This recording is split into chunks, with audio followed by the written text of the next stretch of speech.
My dear students, hello and welcome to English class. I am Sharmina Alam, lecturer, Cantonment Public School and College, Jahanabad, Khulna. Today, in this session, we will talk about article.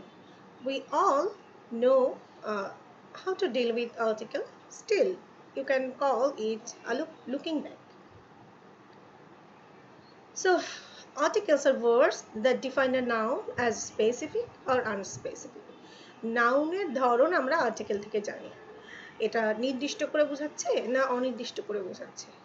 অনেক সময় সংখ্যাটাও আমরা জানতে পারি আর্টিকেলের মাধ্যমে, এবং আমরা এও জানি যে দুই রকম আর্টিকেল আছে, ইনডেফিনিট আর্টিকেল যেটা এ এন এগুলো, আর ডেফিনিট আর্টিকেল হচ্ছে আমরা দি দিয়ে প্রকাশ করি। Indefinite articles refer to a general thing instead of a particular one. Indefinite articles are used when we are referring to an unspecified thing or quantity. যেটা বলেছে যে অনির্দেশবাচক যে আর্টিকেলগুলো, অর্থাৎ তোমার এ এন ইউজ করে যেটা করছি, এটা সাধারণ জিনিসের প্রতি ইঙ্গিত করে, বিশেষ জিনিসের প্রতি না। এবং এটা আমরা তখনই ব্যবহার করি যখন আমরা কোনো একটা জিনিস সম্পর্কে ঠিক নিশ্চিত না, এর পরিমাণ সম্পর্কেও নিশ্চিত না, সেই সময়। We use them when we don't know or don't care which thing we are talking about. আমরা নিশ্চিতভাবে এটার বিষয়ে যখন জানি না, তখন আমরা এটার ব্যবহার করি। কিভাবে? এ and এই দুটো আমরা সিঙ্গুলারের ক্ষেত্রে করি। and কোথায় করি? একটা ভাওয়েলের শুরুতে, এ ই আই ও ইউ, এই লেটারগুলো যে ওয়ার্ডগুলোর প্রথম লেটার হিসেবে থাকে, সেইখানে আমরা সাধারণত and দিই। কিরকম দিই? an apple, an ice cream, an umbrella, এরকম। কিন্তু যদি কনসোনেন্ট থাকে, ওয়ার্ডের শুরুতে যদি কনসোনেন্ট থাকে, তাহলে সেক্ষেত্রে আমরা দিই এ। এগুলো আমরা সব জানি। যেমন গিভ মি এ পেন, এইটা যখন আমরা বলি যে please give me a pen, তখন কিন্তু আমরা বিশেষভাবে কোনো কলমের কথা বলি না। আমরা তখন যে কোনো একটা পেন হলেই চলে। So when we say please give me a pen, we mean any pen will do, not specified. কিন্তু আমি যদি বলি give me the pen that is kept on the table, টেবিলের উপরে যে পেনটা আছে আমার ওইটাই লাগবে, অন্য কোনো পেন হলে হবে না, আমার ওইটাই লাগবে। যখন আমরা এরকম করে নির্দিষ্ট করে বলতে যাব, তখন আমরা দিব দি। আর যখন সিচুয়েশনটা এরকম হবে যে আমার যে কোনো একটা কলম হলেই চলবে, তখন আমরা দিব a. Please hand me a notebook, any notebook will do. যখন আমরা বলবো যে আমাকে একটা নোটবুক দাও, একটা খাতা দাও, তখন আমরা এটাই মিন করব, যে কোনো একটা হলেই আমাদের চলবে। I saw a man riding a horse. ঘোড়ার উপরে আমি একটা মানুষকে দেখলাম। এভাবে আমি কখন বলবো? যখন আমি আসলে জানবো না যে মানুষটা কে, বা এই মানুষটা সম্পর্কে যখন আর কোনো এক্সট্রা কথা বলা হচ্ছে না, যে কোনো একটা মানুষই হতে পারে, সেই ক্ষেত্রে আমি কিন্তু এটা দিব। কিন্তু I saw the man riding a horse, এটা যদি আমি দিতে চাই তাহলে কিন্তু দিতে পারবো না। এটা দিতে হলে ওই মানুষটা সম্পর্কে আমার আরো কথাবার্তা পূর্বে হতে হবে। পূর্বে যদি ওই মানুষটা সম্পর্কে আরো কথা হয়, তখন আমরা দিয়ে দিতে পারবো। ঠিক আছে? সাপোজ এরকম আসতে পারে সিচুয়েশন যে a man came to me with a bouquet. A man came to me with some flowers. এরপরে তুমি বলছো I saw the man riding a horse. তাহলে কি দ্বিতীয়বার যখন তুমি ওই একই ব্যক্তি, যে ব্যক্তি তোমার কাছে ফুল নিয়ে আসলো, যে ব্যক্তি তোমাকে ফুলের তোড়া দিল, এই ব্যক্তিটা নিয়ে প্রথমে যখন তুমি কথা বললা, কিন্তু তুমি তখন বললা a man came to me, এভাবে কিন্তু বললা। পরের বাক্যে তুমি বলছো I saw the man riding a horse, অর্থাৎ পরের বাক্যে তুমি ওই প্রথম ম্যানের কথাই আবার বলছো, তো ততক্ষণে কিন্তু নির্দিষ্ট হয়ে যাচ্ছে। তাহলে সিচুয়েশন কি বোঝা গেছে যে একই sentence I saw a man riding a horse তখনও দিচ্ছি, আর I saw the man riding a horse তখন দিচ্ছি। যখন ওই ব্যক্তি নিয়ে আগেও কথা হয়, অর্থাৎ নির্দিষ্ট করে ওই লোকটাকে নিয়ে আবার কথা হচ্ছে, তখন আমরা দিব I saw the man riding A horse. কখন? যদি এর আগে এরকম একটা বাক্য থাকে, এই ধরনের একটা বাক্য থাকে যে a man came to me with some flowers, for example, এরকম যে কোনো একটা বাক্য থাকে, তখন আমরা পরের বাক্যে I saw the man riding A horse দিতে পারি। কিন্তু আগে যদি এরকম কিছু না থাকে, এই ব্যক্তিটা, এই মানুষটাকে নিয়ে আগে যদি কথা না হয়ে থাকে, তখন কিন্তু আমরা একে আর ডেফিনিট করতে পারছি না, তখন আমরা আমাদেরকে একে ইনডেফিনিটই করতে হচ্ছে। এখন ডেফিনিট আর্টিকেল নিয়ে আরো একটু বলি, এইমাত্রই বলেছি, আরো একটু বলি। Definite article refers to a particular thing, বিশেষ জিনিসকে রেফার করে, instead of a general thing. যেরকম আমরা ইনডেফিনিটের জেনারেল যে কোনো বিষয় নিয়ে কথা বলছিলাম যে any pen will do, any notebook will do, এরকম না। ডেফিনিট যখন হবে তখন আমাকে নির্দিষ্ট করেই দিতে হবে। আমি তখন বলবো I want the notebook kept on the dais, এভাবে উল্লেখ করে আমি দেবো। তো দি এটা সিঙ্গুলারের ক্ষেত্রে, প্লুরালের ক্ষেত্রে, আনকাউন্টেবল নাউনের ক্ষেত্রে, সব ক্ষেত্রেই বসতে পারে। এ অ্যান কিন্তু প্লুরালের ক্ষেত্রে বসতে পারে না, এ অ্যান কিন্তু আবার শুধু সিঙ্গুলারের ক্ষেত্রেই। অর্থাৎ ইনডেফিনিট আর্টিকেল যদি আমি দিতে চাই তাহলে আমাকে সিঙ্গুলারের ক্ষেত্রে দিতে হচ্ছে, আর ডেফিনিট আর্টিকেল আমি সিঙ্গুলার, প্লুরাল, কাউন্টেবল, আনকাউন্টেবল সব ক্ষেত্রে দিতে পারছি। There are many pens on the table. Please give me the red one. টেবিলের উপরে অনেকগুলো কলম আছে, আমি কোনটা চাই? লালটা চাই। আমি নির্দিষ্ট করে বলে দিচ্ছি লাল পেনটা আমি চাই। অর্থাৎ এখানে কিন্তু any pen will not do, যে কোনো কলম কিন্তু আমার এখানে দরকার নেই, আমাকে বিশেষ লালটাই দরকার। এই সিচুয়েশনে আমাকে ডেফিনিট আর্টিকেল দিয়ে দিতে হবে। There is a garden behind my house. The garden is very beautiful. আমার বাড়ির পেছনে একটা বাগান আছে, সেই বাগানটা কিন্তু অনেক সুন্দর। তো এখানে বাগানটা কিন্তু নির্দিষ্ট যে কোনো আমাদেরকে দিয়ে দিতে হচ্ছে। My mom gave me a postcard. The postcard she gave me is red. আমার মা আমাকে একটা পোস্টকার্ড দিয়েছে। দেখো প্রথমে কিন্তু এ পোস্টকার্ড ছিল, অর্থাৎ যে একটা র্যান্ডম পোস্টকার্ড, কোনো নির্দিষ্ট কিছু না। কিন্তু ওই একই পোস্টকার্ড নিয়ে আমরা যখন দ্বিতীয়বার আবারও কথা বলছি, তখন কিন্তু আমি আর এ পোস্টকার্ড দিচ্ছি না, আমি তখন দিচ্ছি দি পোস্টকার্ড। ব্যাপারটা নিশ্চয়ই ক্লিয়ার হয়েছে। এখন সব কিছুতেই ব্যতিক্রম থাকে। আমরা শুরুতে যেরকম বলেছি বা আমরা এমনিতেও জানি যে সিঙ্গুলারের ক্ষেত্রে এ বা এন দিতে হবে যদি অনির্দিষ্ট হয়, আর সিঙ্গুলার বা প্লুরাল বা আনকাউন্টেবলের ক্ষেত্রে যদি নির্দিষ্ট হয় তখন দিয়ে দিতে হয়, ঠিক আছে। কিন্তু ওই যে এ বা এন দিতে হয়, এ বা এন এর ক্ষেত্রে আমরা কি বললাম যে যদি ভাওয়েলস দিয়ে শুরু হয়, শব্দটা যদি ভাওয়েল লেটার দিয়ে শুরু হয় তখন তার আগে আমরা অ্যান দেই, যদি কনসোনেন্ট দিয়ে শুরু হয় তার আগে আমরা এ দেই। এটা ছিল নর্মাল কথা। এখন সব কিছুতে তো ব্যতিক্রম থাকে। এই ব্যতিক্রমগুলো কীরকম, এখানে দু একটা এক্সাম্পল দেওয়া আছে। তো এই ব্যতিক্রমগুলো এরকম যে not all nouns that begin with a consonant begin with the consonant sound. Consonant word দিয়ে একটা শব্দ শুরু হতে পারে, হলেই তার সাউন্ডটাও যে কনসোনেন্ট হবে এমন কোনো কথা নেই। সো কনসোনেন্ট লেটার শুধু বিষয়টা তা না, কনসোনেন্ট সাউন্ডও একটা ইম্পর্টেন্ট ইস্যু।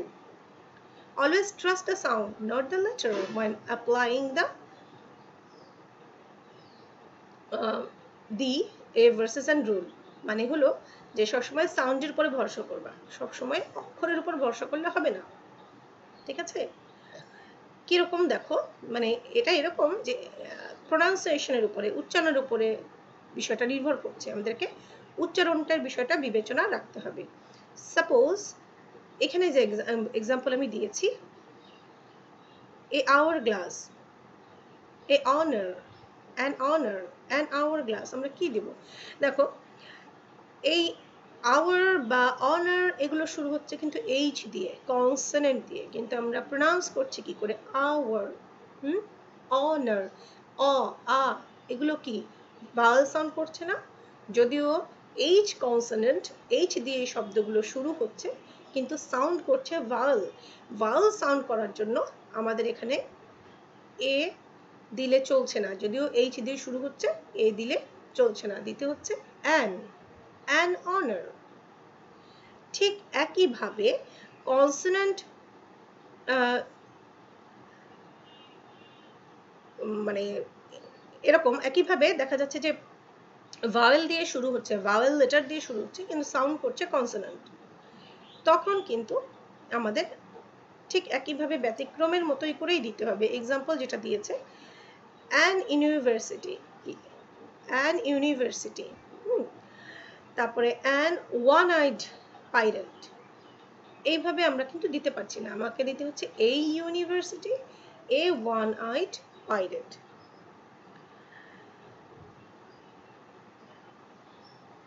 তো এই উচ্চারণের ক্ষেত্রে ইউ যখন ইউর মতো উচ্চারণ হচ্ছে, ইউ যখন ই ডাব্লিউ এরকম ইউর মতো উচ্চারণ হচ্ছে, তখন আমরা আর এটাতে অ্যান দিতে পারছি না, এ দিতে হচ্ছে। বা কিন্তু ইউ যখন আর মতো উচ্চারণ হচ্ছে, মনে করে দেখো আমব্রেলা, আমব্রেলাতে কিন্তু আমরা অ্যান দিয়েছিলাম, কিন্তু ইউনিভার্সিটি, ইউনিক, এগুলো তো ইউর মতো উচ্চারণ হচ্ছে, এই জন্য তখন আমাদেরকে ইউ দিয়ে শুরু হওয়া সত্ত্বেও আমাদেরকে তখন এ দিতে হচ্ছে। বা অ্যান ওয়ান আইড পাইরেট, ওয়া, ওয়া, ও যখন উচ্চারণ হচ্ছে ও, এইভাবে উচ্চারণ হচ্ছে, তো তখন আমি আর অ্যান দিতে পারছি না, তখন আমাকে দিতে হচ্ছে এ। এরকম অসংখ্য ব্যতিক্রম আছে, এই ব্যতিক্রমগুলো দিকে একটু ফোকাস করতে হবে, আদারওয়াইজ আর্টিকেল তো সহজই, তাই না? এরপরে যেটা, এটা ইম্পর্টেন্ট, এতক্ষণের যে বিষয়গুলো ছিল এগুলো হয়তো তোমাদের মনেই থাকে, এখন যেটা বলবো এটা ইম্পর্টেন্ট। যখন আমরা অ্যাক্রোনিম ইউজ করবো, অ্যাক্রোনিম তো বুঝো, একটা বড়, অনেক বড় শব্দ, অনেকগুলো শব্দ মিলে যখন একটা বড় ফ্রেজের মতো হয়, তখন সেটাকে সংক্ষিপ্ত করার জন্য আমরা ফার্স্ট লেটারগুলো নিয়ে যেটা করি, যেমন ধরো কি বলা যায়, MA, MSc, হ্যাঁ, মাস্টার্স অফ সায়েন্স, হ্যাঁ, মাস্টার অফ সায়েন্স বা মাস্টার আর্টস, এত কথা না বলে আমরা সংক্ষেপে বলি MA বা MSc। তো এই যে মাস্টার অফ আর্টসকে সংক্ষেপে আমি বললাম MA, মাস্টার অফ সায়েন্সকে বলছি আমি সংক্ষেপে MSc, এই যে ছোট করে নিয়ে আসা, এটা হচ্ছে অ্যাক্রোনিম। তো এই অ্যাক্রোনিম যখন আমি লিখব, তখন আমি কি করব, এখানে এক্সাম্পল দেখো, A society of writers member was quoted in the article. A society of writers, a society of writers, অনেকগুলো ওয়ার্ড মিলে এই ফ্রেজটা হয়েছে, যে লেখকদের সমিতি। তো এটাকে যখন আমি অ্যাক্রোনিম করব, তখন হচ্ছে SOW, SOW member, society of writers member না দিয়ে আমি SOW মেম্বার বলতে পারি। এখন তুমি খেয়াল করো, সোসাইটি অফ রাইটার্স যখন আমি লিখছি, তখন এস দিয়ে শুরু হচ্ছে, সো, এস দিয়ে শুরু হচ্ছে এবং প্রনাউন্সিয়েশনটা হচ্ছে সো। তো এই সো, সোসাইটির সো, তো এই সোটা কি কনসোনেন্ট সাউন্ড করছে, এসও কনসোনেন্ট, সো কোনো কনফিউশন নেই, তুমি এ দিয়ে চালিয়ে দিলাম। কিন্তু যখন তুমি এটাকে অ্যাক্রোনিম করছো, তখন দেখো প্রনাউন্সিয়েশনটা কিন্তু বদলে যাচ্ছে, তখন কিন্তু সো দিয়ে শুরু হচ্ছে না, তখন হচ্ছে SOW, SOW, এস, এস, তার মানে কি এ সাউন্ড করছে, ভাওয়েল সাউন্ড করছে। তো তখন আমাকে কি করতে হচ্ছে, অ্যান দিতে হচ্ছে, ঠিক যেভাবে আমি প্রথমেই দিয়েছিলাম, মাস্টার্স অফ আর্টস যখন আমি দিচ্ছি, তখন আমি এ দিতে পারবো, কিন্তু সংক্ষেপে যখন আমি MA বলবো, MA, এর উচ্চারণ হচ্ছে, তখন কিন্তু আমাকে একটা অ্যান আনতে হবে। তাহলে ব্যাচেলর অফ আর্টস, এটার ক্ষেত্রে কি হবে, ব্যাচেলর অফ আর্টসে আমরা বির উচ্চারণ, সো আমরা এ দিলাম, ঠিক আছে, আর্টিকেল এ দিলাম। এবার যখন অ্যাক্রোনিম করব BA, তখন কি আমরা অ্যান দিব না, তখন আমরা অ্যান দিব না, কারণ ব্যাচেলর অফ আর্টস এইভাবে উচ্চারণ করলেও কনসোনেন্ট সাউন্ড হচ্ছে, আবার এটাকে অ্যাক্রোনিম হিসেবে যখন আমরা BA বলছি, BA, তখনও কনসোনেন্ট সাউন্ডই করছে। সো এক্ষেত্রে অ্যাক্রোনিম হলেও কিন্তু অ্যান হচ্ছে না। কিন্তু যখন শব্দগুলো এরকম যে অ্যাক্রোনিম করলে সাউন্ড হচ্ছে ভায়েলের মতন, এই রুলটা শুধু তখনের জন্যই প্রযোজ্য হবে। MBBS, এর আগে অ্যান বসবে, এইভাবে, অর্থাৎ সাউন্ডটা কি এইটা খেয়াল করতে হবে। এবার আমরা কিছু এক্সাম্পলে যাব। I do not want a gun in my house, যখন আমি এরকম একটা বাক্য বলবো, I do not want a gun in my house, তখন আমি নির্দিষ্ট কোনো বন্দুকের কথা বলছি না, তখন আমি যে কোনো একটা বন্দুকের কথা বলছি। তো এই জন্য কি হচ্ছে, এনি গান। কিন্তু যখন আমি এভাবে বলবো the gun is in his closet, the gun is in his closet, যখন আমি এইভাবে বলবো তখন কিন্তু আর এনি গান হচ্ছে না, তখন একটা বিশেষ বন্দুকের কথা বলা হচ্ছে, implies there is a specific gun। তখন কিন্তু আমি আর এ গান দিলাম না, তখন আমি দিলাম দি গান। আবার আমি যখন বলছি I am afraid of guns, এই সময় কিন্তু আনস্পেসিফাইড, অর্থাৎ নির্দিষ্ট বন্দুকের কথা বলা হচ্ছে না, যে কোনো বন্দুকের কথাই বলা হচ্ছে। তো তখন যে কোনো বন্দুকের কথা বলা হচ্ছে মানে হলো এনি গান, এনি গান ইন জেনারেল, হ্যাঁ, সিঙ্গুলার না, এনি গান কিন্তু প্লুরাল, এনি গান in general, all guns in general, better I should say all guns in general. এরকম যখন, অর্থাৎ ইন জেনারেল হলে সেটা সিঙ্গুলার হোক আর প্লুরাল হোক, ইন জেনারেল হলে তখন আমরা কি দিব, তখন আমরা দিব, তখন আমরা কোনো ডেফিনিট আর্টিকেল দিব না। সিঙ্গুলার হলে আমরা এন দিব, প্লুরাল হলে সিম্পলি আমরা প্লুরাল করে দিব। পরে she sent me a postcard from Italy, Italy থেকে সে আমাকে একটা পোস্টকার্ড পাঠিয়েছে, যখন আমি বলবো তখন কি নির্দিষ্ট পোস্টকার্ডের কথা বলবো, নির্দিষ্ট পোস্টকার্ডের কথা বলবো না, যে কোনো একটা পোস্টকার্ড। সো এ পোস্টকার্ড আমি দিলাম। কিন্তু যখন আমি বলছি is the postcard that I have in my office, এটা সেই পোস্টকার্ড যেটা আমার অফিসে এখন আছে, তখন আমি নির্দিষ্ট করে একটা পোস্টকার্ডের কথা বলছি, এই জন্য তখন কিন্তু আর এ দিলে হচ্ছে না, তখন আমরা দিচ্ছি the. Getting postcards make me want to travel, এইরকম একটা বাক্যে গেটিং পোস্টকার্ডস প্লুরাল বোঝাচ্ছে যে আমি ঘুরতে ফিরতে পছন্দ করি, বা আমার ঘুরতে ফিরতে আমাকে আগ্রহী করে তোলে এরকম পোস্টকার্ডগুলো, এরকম পোস্টকার্ডগুলো পেলে আমি ঘুরতে ফিরতে আগ্রহ বোধ করি, এরকম যখন বলে তো এই পোস্টকার্ড তখন ইন জেনারেল হয়ে যায়, এমন না যে তাকে বিশেষ কোনো বা বিশেষ কোনো ধরনের পোস্টকার্ডই প্রয়োজন, এরকম কিন্তু বোঝায় না। তো তখন আমি সিম্পলি একটা এস দিয়ে দেব, প্লুরাল করে দেব, কোনো আর্টিকেলের প্রয়োজন হবে না। প্লুরালে কি তাহলে আর্টিকেল প্রয়োজন হয় না? হয়, প্লুরালেও আর্টিকেল প্রয়োজন হয় যদি ওই প্লুরালটা স্পেসিফাইড হয়। I have a dog, one dog, আমার একটা কুকুর আছে, আমি নির্দিষ্ট করে বলছি না যে এটা অ্যালসেশিয়ান বা এটা সফট কোনো জার্নির মধ্যে পড়ে, হোয়াট এভার, আমি কোনো স্পেসিফাইড করে বলছি না, তখন I have a dog বলে দিব। কিন্তু এরপরে যখন আমি বলছি the dog is very friendly, তখন আমি কি করব, যে প্রথমে আমি যে ডগটার কথা বলেছিলাম সেইটার সম্পর্কে আমি কথা বলছি যে আমার একটা কুকুর আছে, এই কুকুরটা অনেক বিশ্বস্ত। তো দ্বিতীয় বাক্যের কুকুরটা কি, প্রথম বাক্যে বলা কুকুরটারই একটা সেকেন্ড রেফারেন্স, সো এই সেকেন্ড রেফারেন্সের সময় আমরা দিয়ে দেবো, আমি আগেও তো বললাম। আর ডগস মেক গ্রেট পেটস, এখানে আমি যে কোনো ধরনের যে মানে কুকুর প্রজাতিকে বোঝাচ্ছি, হ্যাঁ, যখন আমি বলছি ডগস মেক গ্রেট পেটস, যে কুকুররা খুব ভালো গৃহপালিত প্রাণী হয়, যখন আমি এভাবে বলছি তখন বিশেষ কোনো কুকুরের কথা বলছি না, আমার যে কুকুরটা আছে সেটার কথাও বলছি না, আমার ফ্রেন্ডের যে কুকুরটা আছে সেটার কথাও বলছি না, আনস্পেসিফাইড ইন জেনারেল যখন আমি এভাবে প্লুরাল দিয়ে বলছি তখন আমি আর্টিকেল দিচ্ছি না। তারপরে দেখো we are going to see the Statue of Liberty this weekend, এখানে আমরা দি কেন দিলাম, কারণ স্ট্যাচু অফ লিবার্টি একটাই আছে, এটা ইউনিক জিনিস, ইউনিক জিনিসগুলোর আগে আমি দি দিব, দি সান, দি মুন, দি আর্থ, এগুলো সব একটা একটা করে আছে, এই জন্য আমরা কিন্তু এখানে ডেফিনিট আর্টিকেল দিই। এখানে আরেকটা এক্সাম্পল আমি দেইনি, বাট উল্লেখ করে দিচ্ছি যে কোনো বইয়ের কথা যখন আমি বলবো, একটা ভলিউমের কথা যখন আমি বলবো, হতে পারে দ্য হোলি কোরআন, হতে পারে দ্য হোলি বাইবেল, হতে পারে দ্য অগ্নিবীণা, হতে পারে দি মধ্যাহ্ন, হ্যাঁ, যখন পুরো একটা বইয়ের রেফারেন্স আমি দিব, সেটা ধর্মগ্রন্থ হতে হবে এমন কোনো কথা নেই, আমাদের একটা মিসকনসেপশন আছে, ধর্মগ্রন্থের উপর সামনে দিয়ে দিতে হয়, ধর্মগ্রন্থ বলে না, যে কোনো গ্রন্থ যখন একটা ফুল ভলিউমকে বোঝানো হবে তখন তার আগে দিয়ে দিতে হবে, কিন্তু ওই বইয়ের একটা আর্টিকেল, ওই বইয়ের একটা কবিতা, ওই বইয়ের একটা গল্প, এরকম যখন বোঝানো হয় তখন আর ওইভাবে আমরা দেই না, কিন্তু যদি পুরো ভলিউমটাকে বোঝায় তখন আমাদেরকে দিয়ে দিতে হয়। সো সেটা হলেই হোক বা হলেই না হোক, দ্যাট রিয়েলি ডাজন্ট ম্যাটার।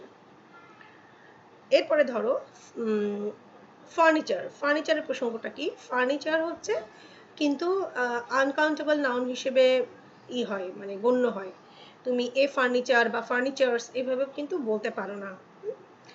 তো যখন আমি এইভাবে বলছি যে Gita needs furniture in her apartment, তখন তার অ্যাপার্টমেন্টের জন্য তার ফার্নিচার প্রয়োজন। তখন কি আমি নির্দিষ্ট ফার্নিচার কথা বলছি যে তার অটোমেটিক ফার্নিচার দরকার, বা তার আমার কোনো ব্র্যান্ডের নাম এখন মুহূর্তে মনে পড়ছে না। তো এরকম যখন নির্দিষ্ট করে বলছে না, যে কোনো ফার্নিচার হলেই তার চলছে, তখন আমি তার আগে কিন্তু কোনো আর্টিকেল দিচ্ছি না। আর যেহেতু এটা সিঙ্গুলার প্লুরালের বিষয় না, এই জন্য কিন্তু আমি এ অ্যান্ড এরকম কিছুও দিচ্ছি না, এরকম প্রশ্নই আসছে না, এটাকে আনকাউন্টেবল হিসেবেই ধরা হয়।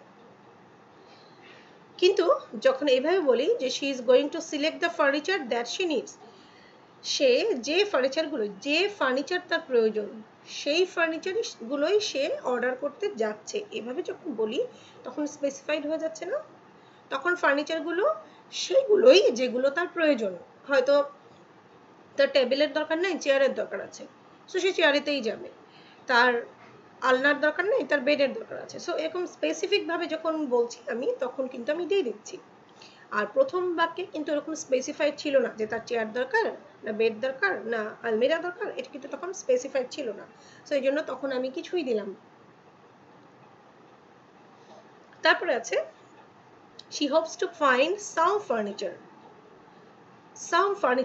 ফার্নিচার্স কিন্তু আমি বলিনি, এটাই আমি শুরুতে বলেছিলাম যে ফার্নিচারকে এস যোগ করে প্লুরাল করা যায় না, এ এন যোগ করে সিঙ্গুলারও করা যায় না, ফার্নিচারই।